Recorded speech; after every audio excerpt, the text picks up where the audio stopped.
Right now, your brain, your broker, and the entire financial media machine are quietly colluding to steal your money. And, well, the worst part is, you are probably letting them do it.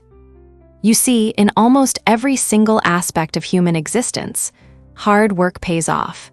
If you want to get fit, you spend more hours in the gym. If you want to learn a new language, you spend hours practicing your vocabulary. It is deeply ingrained in our psychology that more effort equals better results. But when it comes to investing your hard-earned money, that exact mindset is a massive, incredibly expensive lie. It is a lie pushed by a multi-trillion-dollar financial industry that profits off your constant anxiety. But the most dangerous lies of all are the ones we tell ourselves. The lies we desperately want to be true because admitting otherwise means admitting we were wrong. So, today, we are going to tear down the 3 biggest investing lies that are secretly draining your wealth. We are going to look at hard, real-world data. And I will show you exactly how to flip the script, stop losing money to your own psychology, and actually let your wealth grow. Let's start with lie number 1, the hustle myth. If you walk up to a random person on the street and ask them what it takes to be a millionaire stock market investor, what do you think they would say? They would probably tell you that you need to be glued to 4 different computer monitors, reading complex financial reports at 3 in the morning, watching every single economic update, and constantly trading in and out of the market. They think investing is this high-stakes game of chess. But the reality, it is more like watching paint dry, and the asset management industry absolutely hates that you know this. Wall Street wants you to believe that investing is impossibly complex. They want you to feel overwhelmed. Why? Because if you are terrified of making a mistake, you will gladly hand over your life savings to them and pay them a hefty management fee to do it for you. And even if you decide to manage your own money, they still want you to believe that you need to be active. They want you buying their new, trendy funds. They want you trading frequently on their platforms because, well, every time you move your money, somebody else is taking a cut. Financial influencers and the 24/7 news cycle are just as guilty. They need you to click, to panic, and to react. If the headline was just, "The market is fine, go outside and walk your dog," they would go out of business by Tuesday. But here is the absolute truth. Investing is the one discipline on earth where the lazier you are, the richer you get. I know, that sounds like a scam. It feels so incredibly wrong to just sit back and do nothing. But for 99.9% of people, doing less is the ultimate cheat code. Think of your investment portfolio like a bar of soap. The more you touch it, the smaller it gets. Let me prove it to you with some hard data. Every year, a financial research firm called Morningstar publishes a report called Mind the Gap. It tracks the difference between what an investment fund actually earns and what the investors inside that fund actually take home. Between the years 2012 and 2022, the average United States equity fund generated a return of 7.7% per year. Not bad, right? But the actual human beings investing in those exact same funds only took home 6% per year. That is a gap of 1.68% every single year. Now you might be thinking, oh, that is just the fees, right? Nope, both of those numbers are after fees. So, how on earth does an investor make less money than the very fund they are holding? If you buy a stock and it goes up 10%, you should get 10%. The answer is human stupidity, or more accurately, human psychology. Investors do not just buy a fund and hold it. They jump in and out. They try to time the market. They try to be smart. Let me give you a very real, very painful example. Look at the JP Morgan Pacific Technology Fund. If you bought that fund in June of 2018 and literally threw your password in the ocean and ignored it for 5 years, you would have made an 8% annualized return by June 2023. But almost nobody did that. When the fund was just doing okay, people got bored and pulled their money out. Then, in the year 2020, the pandemic hit. Tech stocks absolutely skyrocketed. That specific fund shot up by a staggering 82% in a single year. And what happened next? Suddenly, hundreds of millions of dollars came flooding into the fund. Everyone saw the massive returns on a chart and thought, "Oh, I need to get in on that." They were chasing past performance. They were driving looking through the rearview mirror.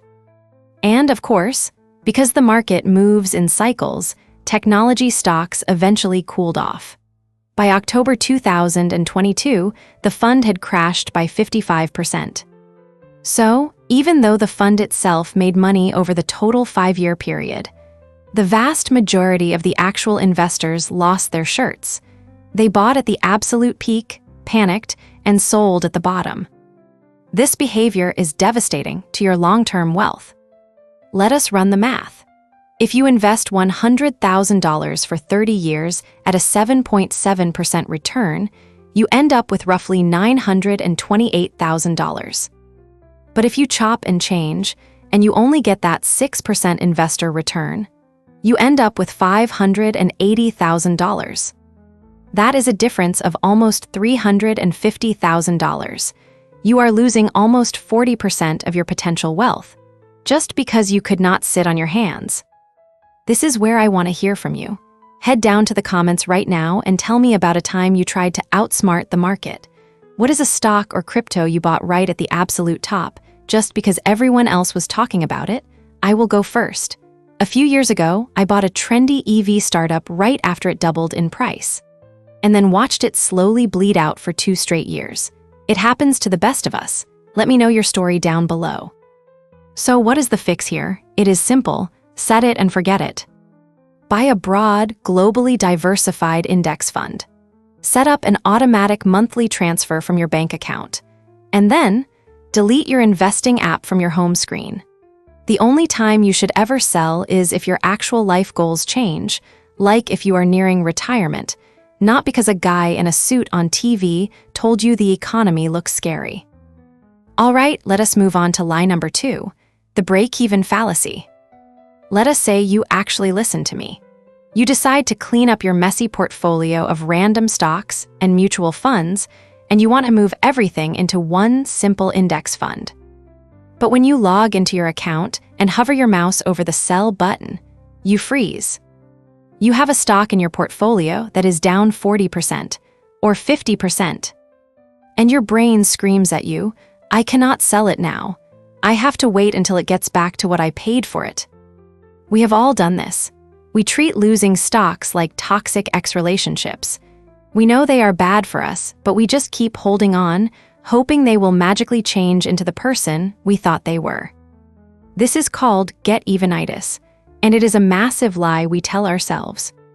It is the exact same psychology you see at a casino. Watch someone playing roulette. At 8 p.m., when their pockets are full, they play smart. They place small, calculated bets. They want to protect their stack. But cut to 2 a.m., they are down $500. They are sweating. What do? They start throwing massive, reckless bets onto the table. They are desperate to win it back. They are no longer playing to win. They are playing not to lose. When you hold onto a terrible stock just because it is down, you are playing casino math. You are letting your emotions override logic. There is a brilliant thought exercise to fix this, and I use it all the time. Imagine you bought a stock for $20,000, and today it is only worth $10,000. You are down 50%. You feel sick about it. Now, imagine you wake up tomorrow morning and instead of that stock, there is just $10,000 of cold, hard cash sitting in your account. The stock is completely gone. You have a fresh slate. Would you take that $10,000 in cash, log onto your broker, and buy that exact same stock again? If your answer is, hell no, I would buy something safer, then why are you still holding it? If you would not buy it today, you should not hold it today. The market does not care what you paid for the stock. The market does not know you are down 50%. The stock does not owe you a recovery. Every single day you choose to hold a losing investment, you are actively making a choice to buy it at today's price. If there is a better place for your money, sell the loser, take the tax write-off, and put the money where it can actually grow. Which brings us to lie number 3, the halo effect. This is the belief that great companies make great investments.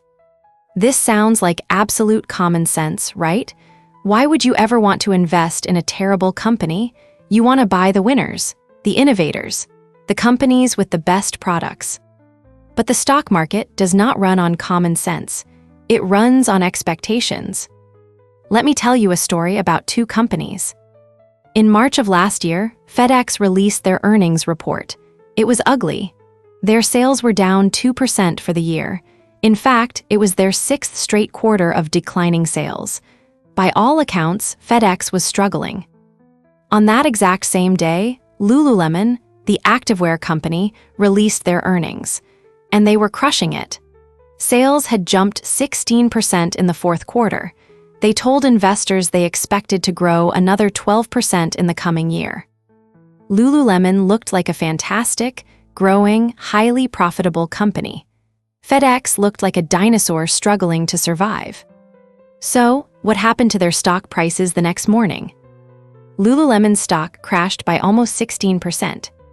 FedEx's stock shot up by over 7%. Wait, what? How does a company with exploding sales lose value, while a company with shrinking sales gains value? Because of expectations. Everybody already knew Lululemon was a great company. That information was public. It was obvious. And because everybody knew it, the price of the stock had already been pushed sky high. The people buying Lululemon were expecting perfection. They were pricing the stock as if it was going to grow by 20 or 30%. So, when Lululemon announced they were only going to grow by 12%, the market was disappointed. It did not matter that the company was making billions of dollars. They did not beat the sky-high expectations baked into their price. FedEx was the exact opposite. Everyone knew they were struggling. Wall Street expected them to have a truly disastrous quarter. The stock was priced for a catastrophe. So, when FedEx announced that their sales were only down by 2%, the market breathed a sigh of relief. It was not as bad as they thought, so the stock price went up. A great company is only a great investment if you buy it at a good price. I hear this all the time with companies like Apple or Microsoft. People say, "Oh, Apple is a monopoly. They make the best phones. You can never lose money on Apple." And yes, Apple is a phenomenal company. But if the stock price is assuming that every single human being on Earth is going to buy 3 iPhones a year for the next decade, then it is a terrible investment. The stock market is an incredibly efficient information processing machine. There are millions of analysts, supercomputers, and algorithmic trading bots actively looking at every single piece of data on Earth. They know about the new product launch. They know about the supply chain issues in Taiwan. They have already factored all of that into the current price of the stock. If you are buying a stock because you read an article on Yahoo Finance saying the company has a bright future, you are the last person to know. That information was already priced into the stock weeks ago. This is the fatal flaw of stock picking. You do not just have to be right about a company. You have to be more right than millions of professionals who do this for a living. You have to know something they do not know. And respectfully, you don't. So, how do we win? How do we beat a system that is rigged to play on our psychological weaknesses? We step off the battlefield entirely. Stop trying to guess which individual company is going to beat expectations. Stop trying to figure out if tech is going to outperform energy this year. Stop trying to time your entries and exits based on what the Federal Reserve is doing.